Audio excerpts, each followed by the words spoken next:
Bloch के मेरे शेरों शेरनियों,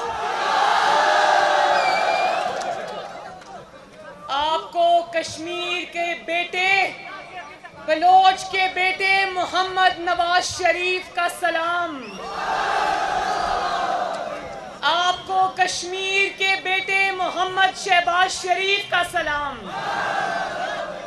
और आपको, जिसको आपने दुख्तरे कश्मीर का नाम दिया, बिनते कश्मीर का नाम दिया, बलोच की बेटी का नाम दिया, आपको बलोच की उस बेटी और बहन नवाज शरीफ की तरफ से अस्सलाम अलैकुम।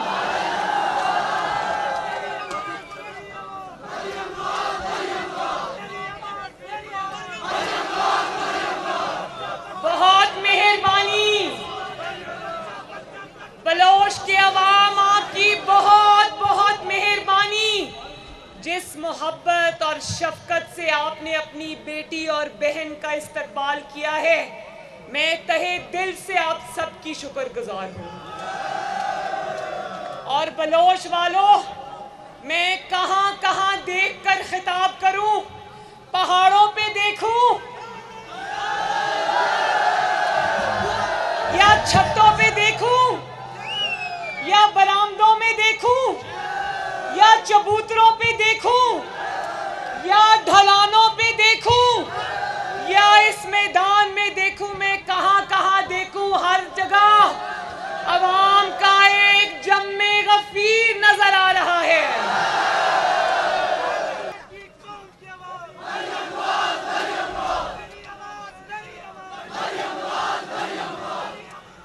जिंदाबाद बलोच वालों, जिंदाबाद।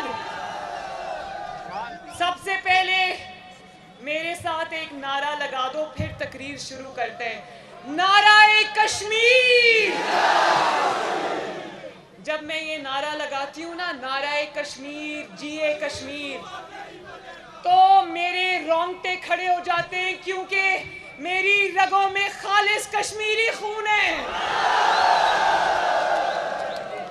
मेरे साथ सरदार फारूक अहमद ताहिर साहब, जो बलोच के यहाँ से मुस्लिम लीग नून के शेर के उम्मीदवार हैं, नवाज शरीफ साहब के सच्चे और पक्के सिपाही हैं। फारूक साहब, मैं अल्लाह ताला के फजलो करम से बलोच के अवाम का ये जोशो खरोश देखकर मैं आपको मुबारक देती हूँ कि आप अपनी सीट अल्हम्दुलिल्लाह जीत चुके हैं।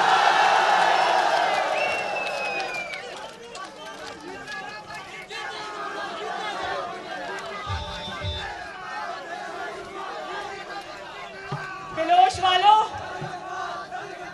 अच्छा बलोच वालों, आपको पता है आज कैप्टन सफदर की तो तबीयत खराब थी, वो नहीं आ सके, वो कोर्ट भी नहीं जा सके। लेकिन आज मेरी इस्लामाबाद हाई कोर्ट में पेशी थी। मैं जानती हूँ कि मुझे उसका नुकसान भी हो सकता है, लेकिन मैंने इस्लामाबाद हाई कोर्ट में एप्लीकेशन दी और मैंने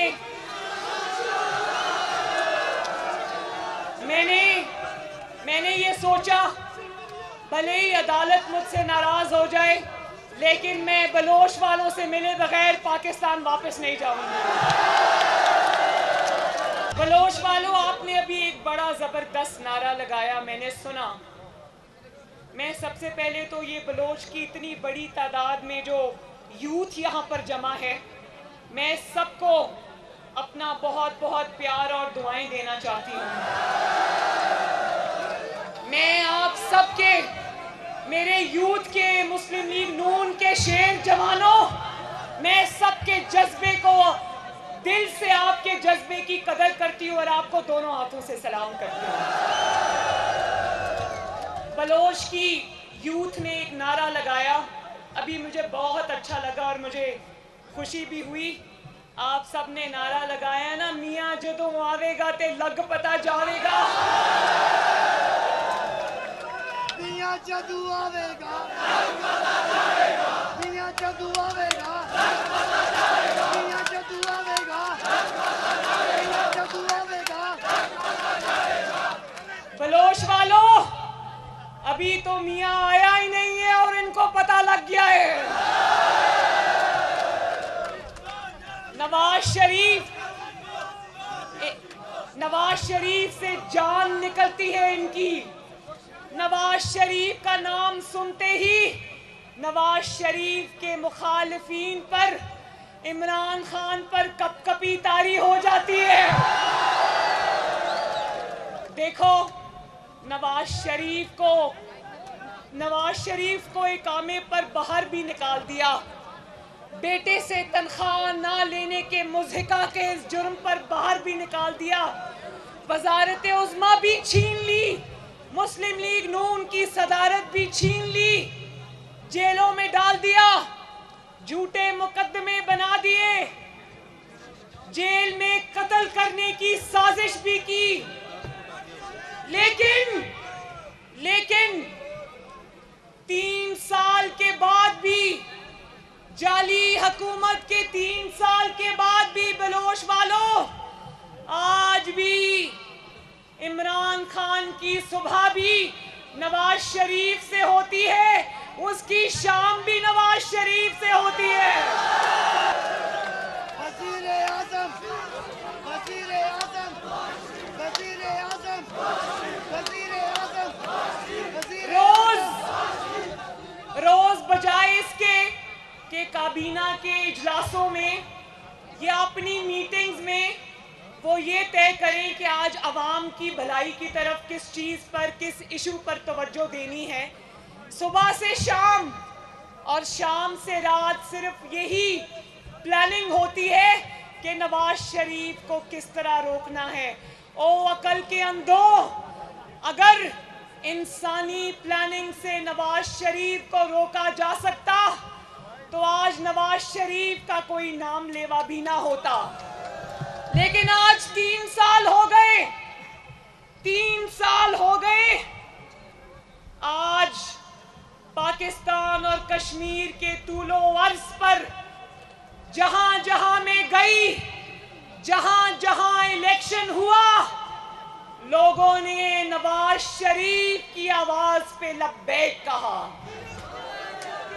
और नवाज शरीफ साहब, आप देख लें कि बलोच इलाके के जो अवाम हैं, आप यहाँ पर मौजूद नहीं, लेकिन तूलो वर्ष पर आज नवाज शरीफ मौजूद है। कश्मीर के चप्पे चप्पे पर नवाज शरीफ के नाम लेवा मौजूद हैं और नवाज शरीफ लंदन में बैठा है, ये यहाँ एक पेज पर बैठे हैं, लेकिन उसके बावजूद नवाज शरीफ हर इलेक्शन में, इलेक्शन चोरी के बावजूद नवाज शरीफ लंदन से बैठ के अल्लाह ताला के फजलो करम से हर इलेक्शन में इनके घर में घुस के इनको मारता है।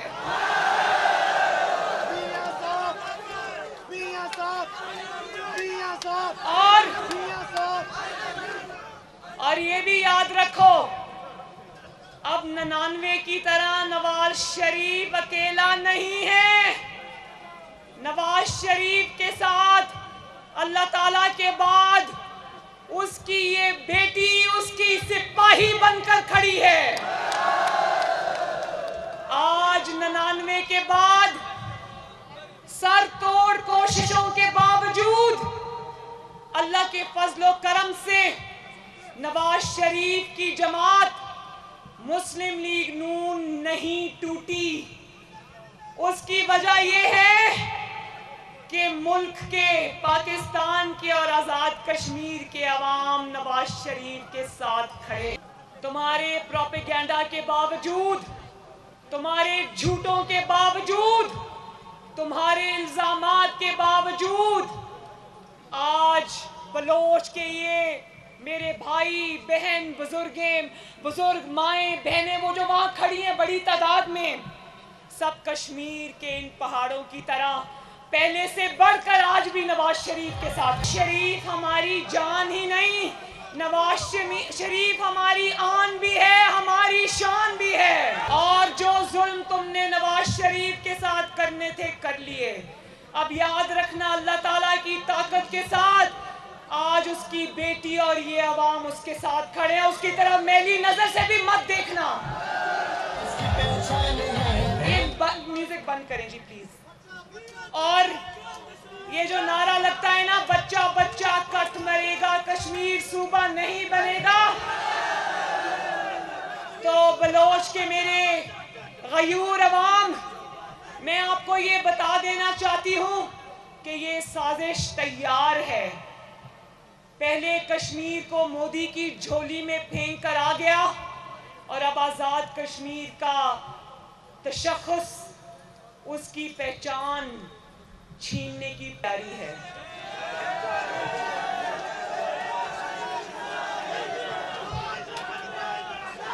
ये मकबूजा कश्मीर का मुकदमा हारने के बाद अब इसकी नजर आजाद कश्मीर पर है, क्योंकि मैं बताती हूं, जो मुल्क दुश्मन कुव्वतें हैं उनके लिए इससे ज्यादा सुनहरी मौका पाकिस्तान की 73 साल की तारीख में कभी नहीं आया।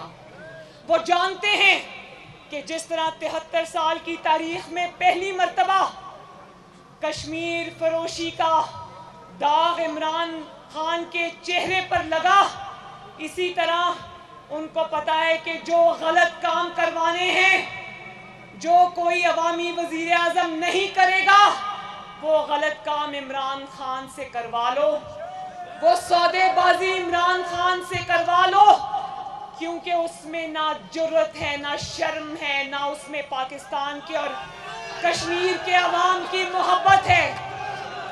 वो कश्मीर को भारत की झोली में फेंक कर आ जाता है और कहता है कि 2 मिनट की खामोशी इख्तियार करो।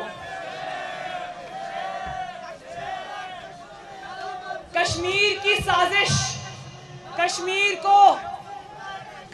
को भारत की झोली में फेंकने की साजिश, जिसको वर्ल्ड कप का नाम दिया गया, बलोच वालों, वो साजिश भी इसने पाकिस्तान में नहीं, अमेरिका में बैठ के रचाई थी।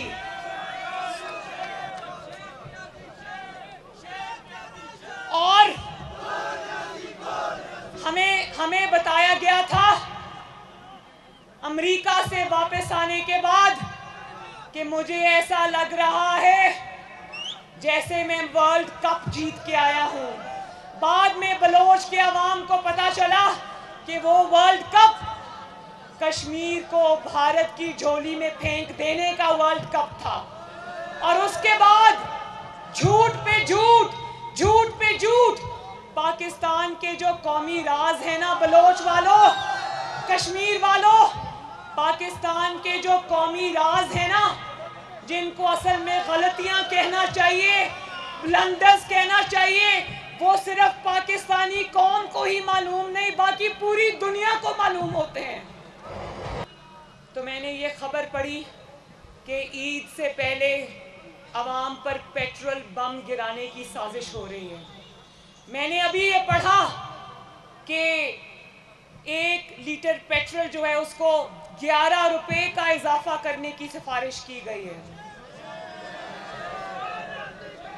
आप लोग जानते हो ना कि जब तेल की कीमत बढ़ती है तो आटे की कीमत बढ़ती है, बिजली की कीमत बढ़ती है, गैस की कीमत बढ़ती है, सब्जी की कीमत बढ़ती है, चीनी की कीमत बढ़ती है, अद्वियात की कीमत बढ़ती है, हर चीज की कीमत बढ़ती है।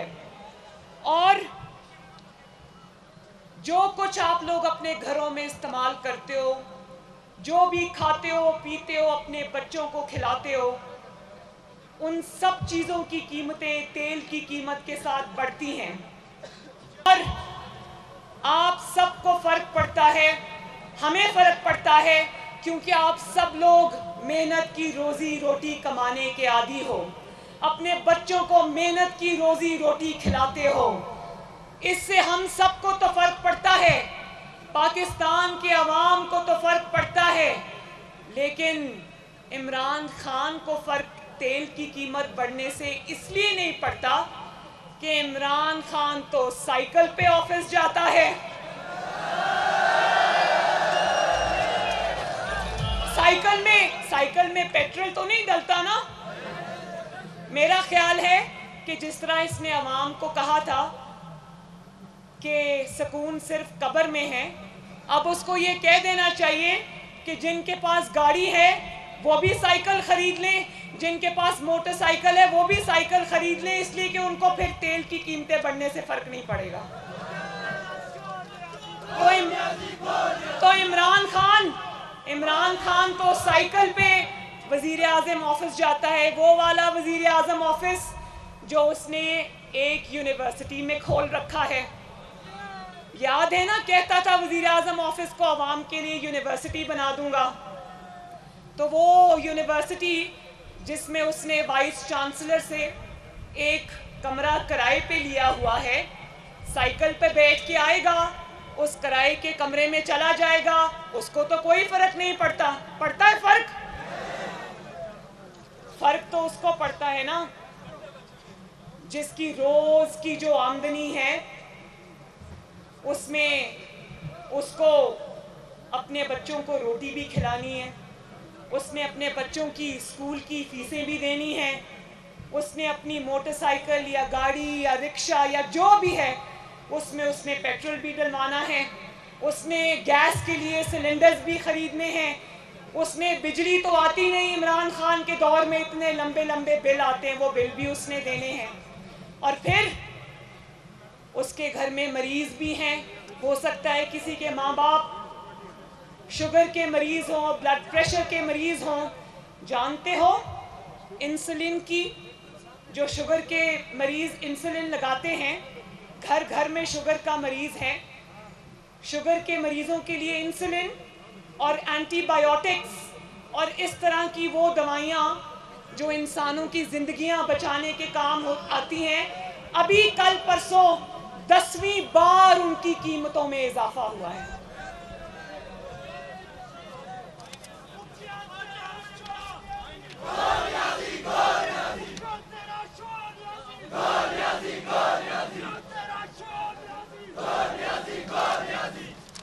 और फिर पाकिस्तान की मईशत की तबाही फेरने के बाद, गरीब को और गरीब करने के बाद, लोगों से रोजगार छीनने के बाद, उनके छोटे बड़े कारोबार तबाह करने के बाद, मरीजों से उनकी दवाइयां छीनने के बाद, अब जो नवाज शरीफ के बनाए हुए मंसूबे हैं, जिनमें मोटरवेज शामिल हैं, जिनमें एयरपोर्ट शामिल हैं, पाकिस्तान में उनको गिरवी रखने की साजिश कर रहा है। कभी सुना मेरे भाइयों, नवाज शरीफ ने अवाम के लिए जो इतने बड़े बड़े मंसूबे बनाए, जिन पर ये दिन रात तनकीद करता था कि सड़कें बनाने से कौमें नहीं बनती, आज उसी नवाज शरीफ के बनाए हुए सड़कों को ये गिरवी रख रहा है, उन्हीं मोटरवेज को ये गिरवी रख रहा है। तो वो नारा सुना था ना 2018 के इलेक्शन से पहले, जब आएगा इमरान बनेगा नया पाकिस्तान। अब पता है क्या नारा होना चाहिए? जब आया है इमरान तो बिकेगा सारा पाकिस्तान। और पाकिस्तान को महंगाई, लाकानूनियत, मईशत की तबाही के सुनामी में डुबोने के बाद अब इसका इरादा है आज़ाद कश्मीर में को भी उसी सुनामी की लपेट में लाने का। पहले ये पाकिस्तान को गिरवी रखकर आ गया, तो कोई बईद नहीं, अगर अल्लाह ना करे ये वोट चोरी करके कश्मीर में हुकूमत बना देता है, तो कोई पता नहीं है कश्मीर के पहाड़ों को भी IMF के आगे गिरवी रखकर आ जाए।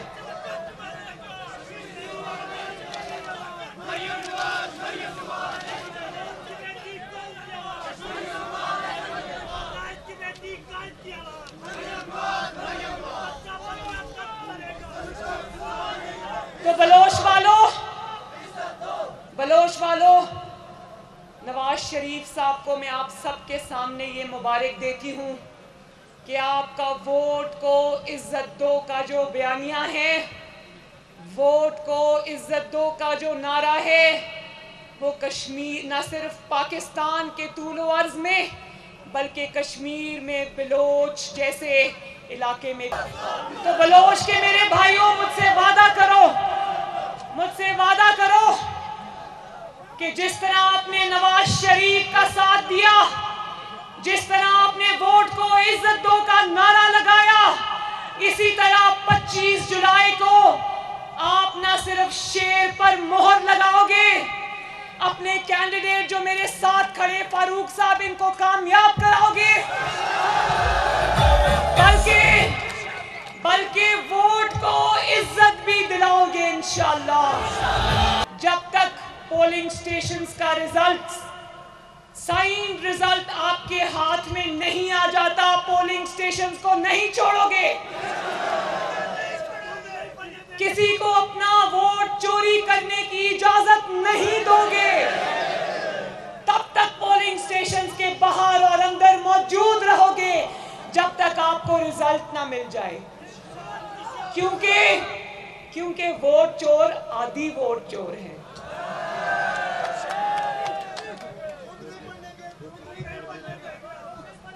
देखो, अब उसको अगला इलेक्शन अपना हारता हुआ नजर आ रहा है, तो आज उसको इलेक्शन रिफॉर्म्स याद आ गए हैं। इलेक्शन रिफॉर्म एक ही होता है, कोई और इलेक्शन रिफॉर्म नहीं होता, कोई मशीन नहीं होती, कोई आरटीएस नहीं होता। इलेक्शन रिफॉर्म एक ही होता है और वो है अवाम की ताकत।